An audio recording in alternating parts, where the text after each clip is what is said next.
Late May 1945. A small German town in the American occupation zone. The war is over, but the streets do not celebrate. Windows are shattered. Roof tiles lie broken along narrow roads. Smoke still clings faintly to the air, not from bombs, but from cooking fires fueled by scavenged wood. Civilians stand quietly along the roadside. Women in worn coats. Elderly men leaning on canes. Children thin, watchful, silent. They do not wave. They do not speak. A column of U.S. Army trucks slows to a stop. American soldiers climb down, their uniforms clean, their movements controlled. Crates are unloaded. Not ammunition, not weapons, food, tins of meat, bread, coffee, sugar. Items most of these civilians have not seen in years. No orders are shouted. No speeches are given. Rations are handed out calmly, deliberately, one by one. The civilians do not rush forward. They stare. Some lower their eyes. Others simply freeze, as if unsure whether this moment is real. After years of propaganda warning, them what Americans would do, this is not what they expected. And in that silence, a deeper realization begins to form, one that did not start with gunfire, but with food. By the spring of 1945, Germany was no longer a functioning state. It was a landscape of fragments, broken rail lines, burned factories, emptied storehouses, and cities reduced to skeletal outlines. The Third Reich had consumed itself in total war, and now there was nothing left to give its people. For years, German civilians had lived under an increasingly rigid ration system. Meat was rare. Bread was stretched with fillers. Coffee had been replaced by substitutes made from barley or acorns. By late 1944, even these substitutes were disappearing. Allied bombing had crippled transportation networks, making food distribution nearly impossible. What little remained was prioritized for the military, leaving civilians to survive on scraps. As the Red Army closed in from the east and Allied forces advanced from the west, millions of refugees flooded the countryside. Families fled, bombed. Cities carrying what they could on carts or in suitcases. Farms were stripped bare. Local authorities collapsed. Police stations stood abandoned. Nazi Party officials vanished, discarding uniforms and armbands to avoid recognition. The final weeks before surrender were marked by hunger, as much as fear. In many towns, official rations stopped entirely. Civilians traded furniture for potatoes. Children scavenged in fields for anything edible. Malnutrition became visible everywhere. Sunken faces, slow movements, quiet resignation.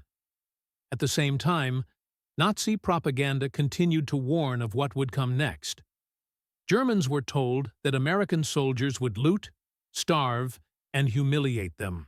Posters and broadcasts painted the Allies as vengeful occupiers who would repay Germany's destruction with cruelty of their own. When Germany surrendered unconditionally on May 7, 1945, the fighting stopped, but the hunger did not. Civilians waited behind closed doors, unsure whether survival would improve or collapse entirely under occupation. It was into this atmosphere of exhaustion, fear, and starvation that American forces moved forward, stepping out of combat roles and into something entirely different. The war had ended, but what followed would define how it was truly won. While Germany was collapsing inward, the United States was operating at a scale the world had never seen. By 1945, America was not only winning battles, it was mastering logistics. The U.S. war effort had been built around a single assumption: no soldier should ever stop fighting because of hunger, shortage, or lack of equipment. From 1942 onward, American industry had transformed into a continuous production engine. Factories ran day and night. Rail lines, ports, and depots were synchronized across continents. Food was packaged, standardized, and shipped in volumes that dwarfed anything Germany could sustain. Even as combat intensified, American supply planners were already thinking beyond the battlefield. Each U.S. infantryman carried standardized field rations, K rations for short missions, C rations for sustained operations. These were not luxuries, but they were reliable. Canned meat, biscuits, chocolate, coffee, sugar. Enough calories to fight, march, and recover. Crucially, these supplies did not vanish when the guns fell silent. As Allied armies advanced into Germany, logistics units followed closely behind. Engineers repaired rail lines within days. Truck convoys rerouted supplies with mechanical precision. Warehouses were established almost immediately in captured territory. The American command understood something vital. Occupation without food would invite chaos. Planning for this moment had begun long before the surrender. Allied leadership anticipated civilian collapse and mass hunger. U.S. Army manuals addressed civilian interaction, discipline, and resource control. Soldiers were instructed not to loot, not to barter, not to act independently. Everything was to be regulated. This discipline mattered. American soldiers, many of whom had grown up during the Great Depression, understood scarcity. But they were now part of a system where food arrived predictably. When German civilians saw American troops eating hot meals while they themselves were starving, the contrast was immediate and undeniable. It was not arrogance, it was capacity. In town after town, U.S. forces encountered civilians who expected punishment. Instead, they encountered procedure. Rations were counted, portions measured, distribution organized. Food was not thrown, it was handed over. For the first time in years, German civilians witnessed abundance that did not belong to their own state. And that realization quietly reshaped their understanding of who had truly won the war. That shift would not happen all at once. It would unfold through thousands of small encounters, each one eroding fear and replacing it with something unfamiliar. Disbelief. And that disbelief would soon become the center of the story. When American soldiers began distributing food, the reaction was not celebration. It was stillness. German civilians had learned not to react openly. Years of surveillance, denunciations, and punishment had trained people to keep emotions hidden. Even after surrender, that instinct remained. When food appeared, hands did not immediately reach forward. Eyes searched faces instead, looking for permission, for danger, for some unseen condition. Women accepted rations slowly, often dividing portions instinctively, already thinking of children waiting at home. Elderly men nodded once, quietly, as if acknowledging a rule change they did not yet understand. Children stared at the unfamiliar packaging. Metal tins, printed labels in English, objects from a world they had never known. Some civilians wept, but without sound. Others stood frozen, unsure whether eating in front of soldiers might still be dangerous. Hunger had stripped life down to caution. American reports later noted this reaction repeatedly. Civilians did not beg. They did not cheer. They simply watched, absorbing the moment in silence. For many, it was the first proof that the war had truly ended.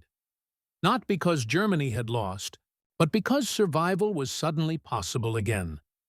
That silence carried weight. It was not gratitude yet. It was shock. For U.S. soldiers, this moment demanded discipline of a different kind. They had fought through hedgerows, rivers, and cities. They had lost friends.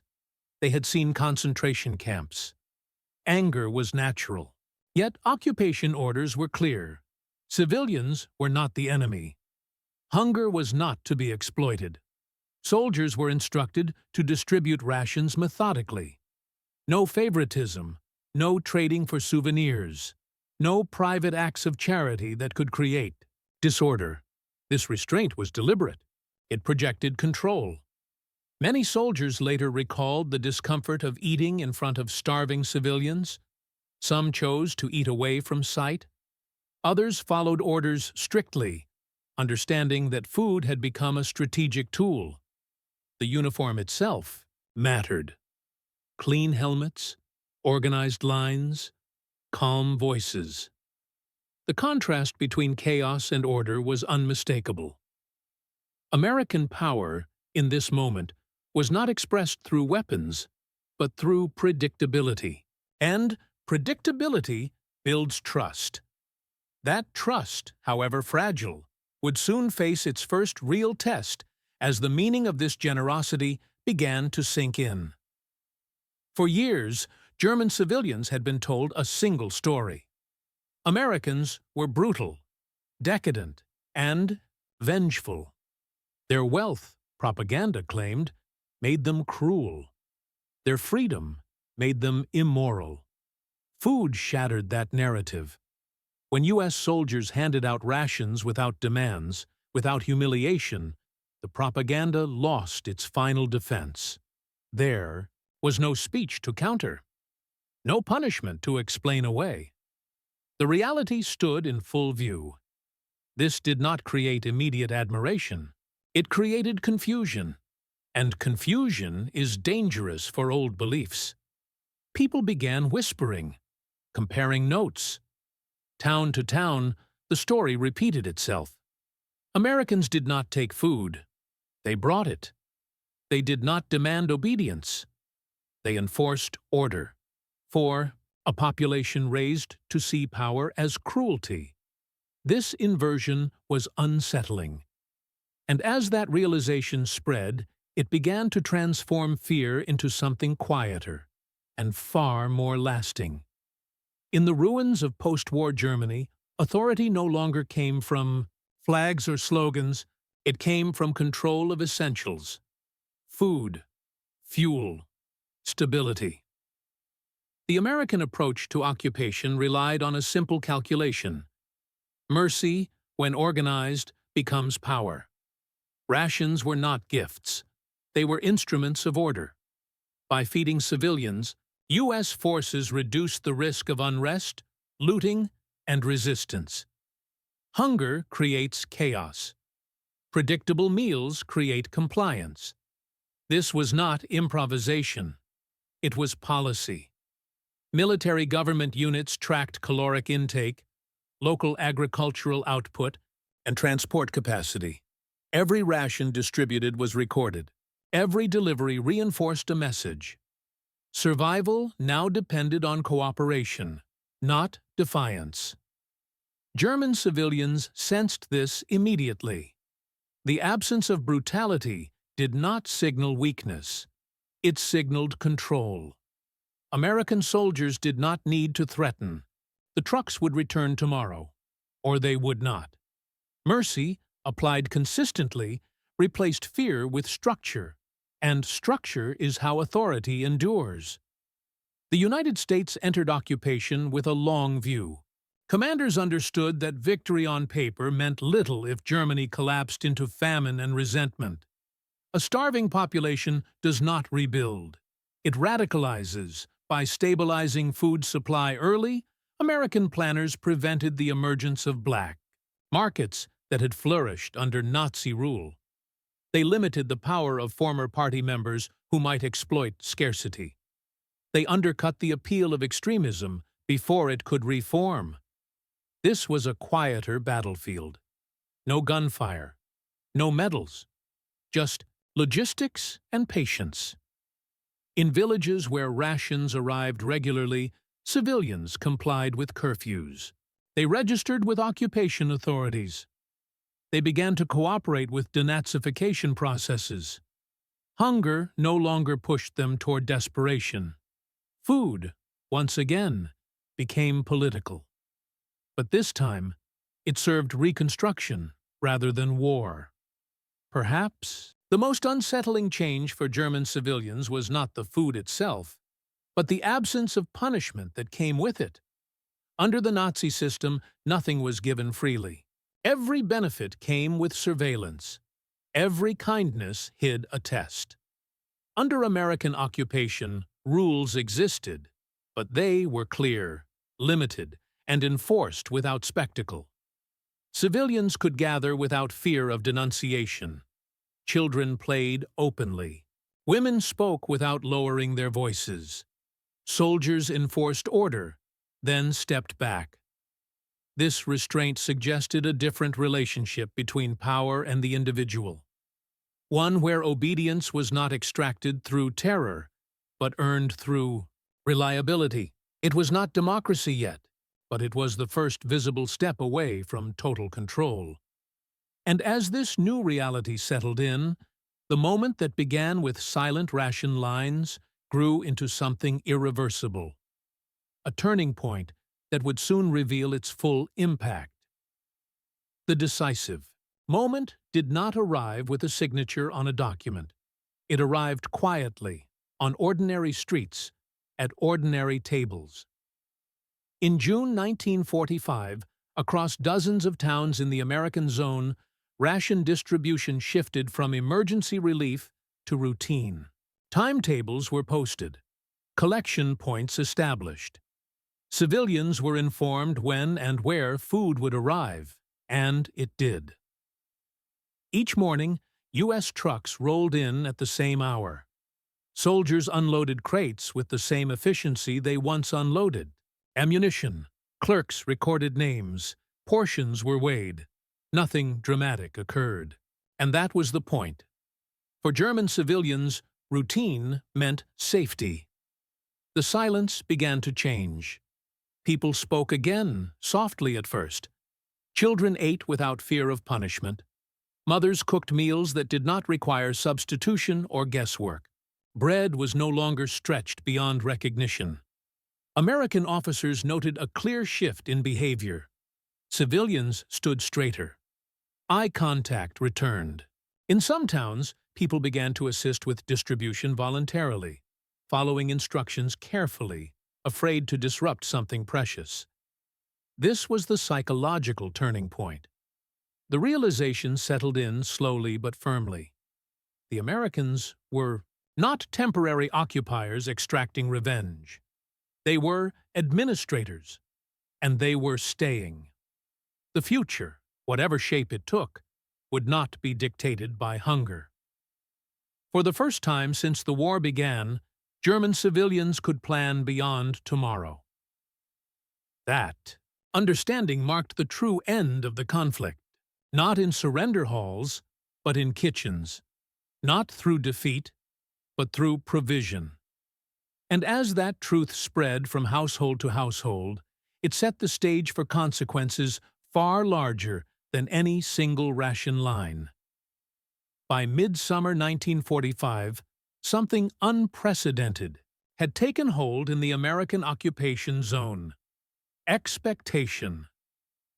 German civilians no longer waited in dread for what the next day might bring. They expected the trucks. They expected order. And expectation changed behavior more effectively than force ever could. U.S. military government reports from the period describe a noticeable reduction in civilian anxiety. Theft declined. Black market activity slowed in areas with consistent ration delivery. Former Nazi officials, stripped of authority, found little leverage in communities no longer driven by desperation. The emotional shift was subtle but decisive. People began speaking openly about the war, about loss, guilt, and survival. The silence imposed by fear dissolved, replaced by quiet reflection. American soldiers observed civilians who no longer flinched at sudden movement, no longer avoided eye contact. This was not affection. It was acceptance. Crucially, this change did not come from propaganda or lectures. It came from repeated, verifiable experience. Every meal reinforced the same message. The rules had changed, and they were not changing back. In towns where American rations reached both children and the elderly, resentment gave way to cooperation. Requests replaced demands. Compliance replaced concealment. The occupation was no longer an abstract threat. It was a lived reality. For U.S. commanders, this marked success.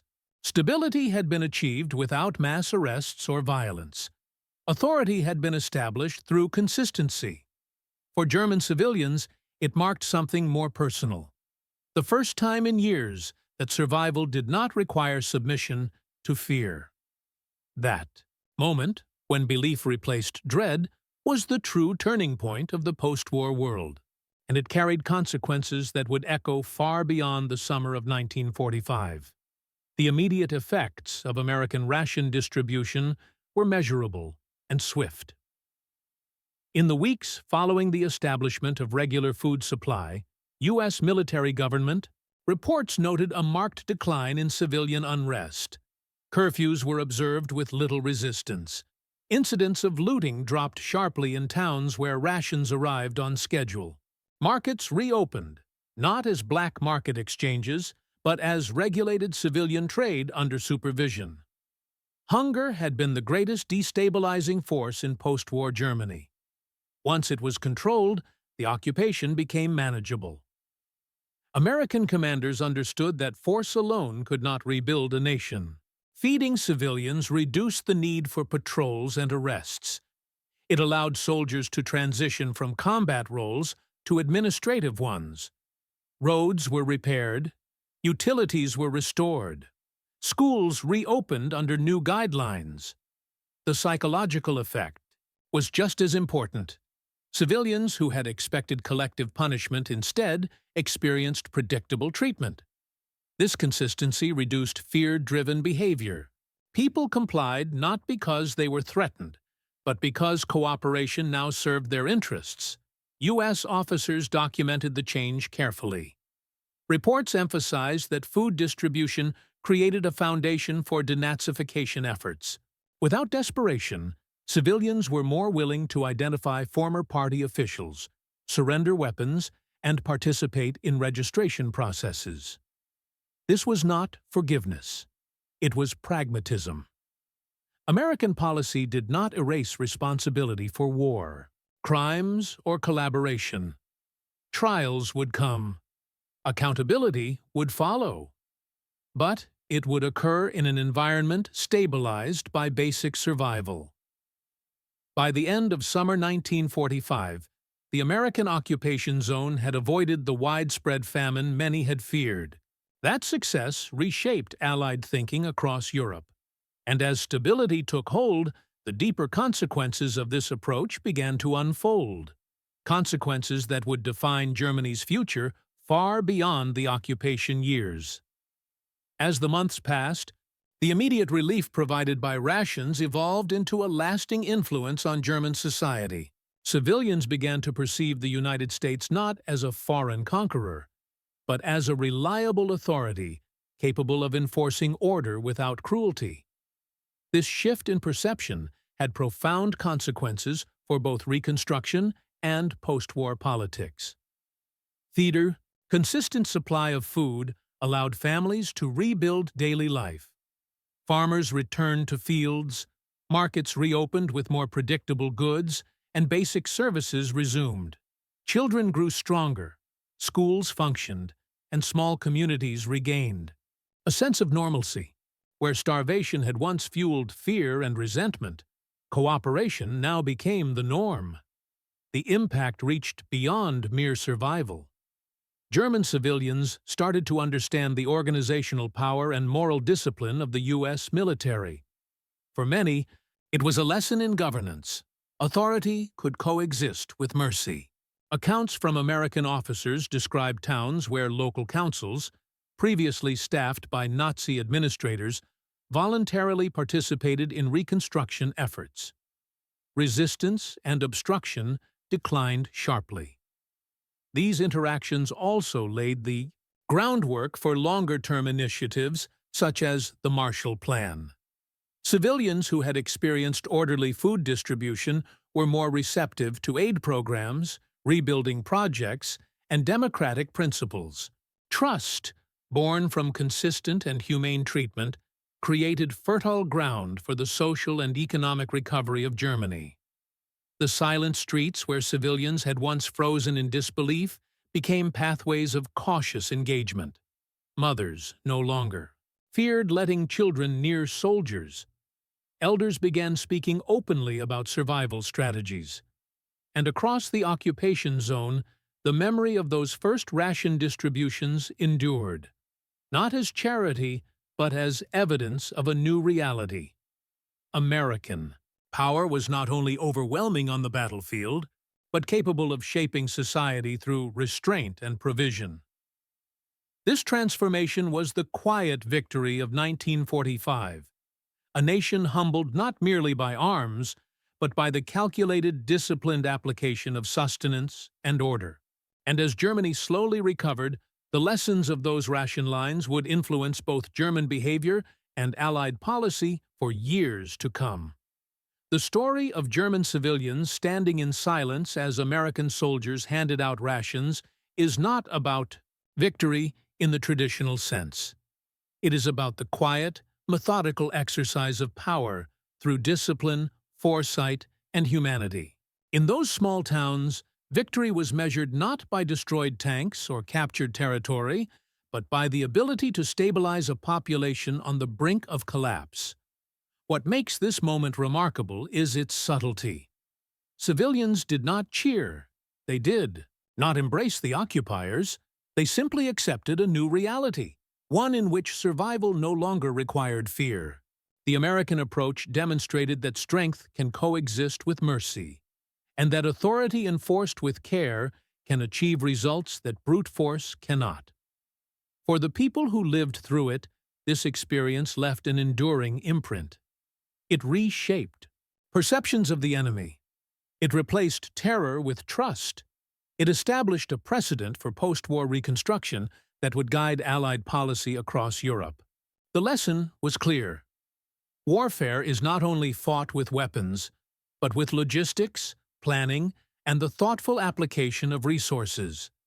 Ultimately, these moments illustrate a profound truth about human history. Conflict does not end solely when the last shot is fired. It ends when people can live again, when fear is replaced by predictability, and when the consequences of defeat are tempered with humanity. In the silent streets of 1945 Germany, this principle was made tangible. It was the first taste of peace, a peace won not by conquest alone, but by care, consistency, and the quiet assertion of moral and logistical superiority. And in that quiet assertion, the world began to see what true victory could look like.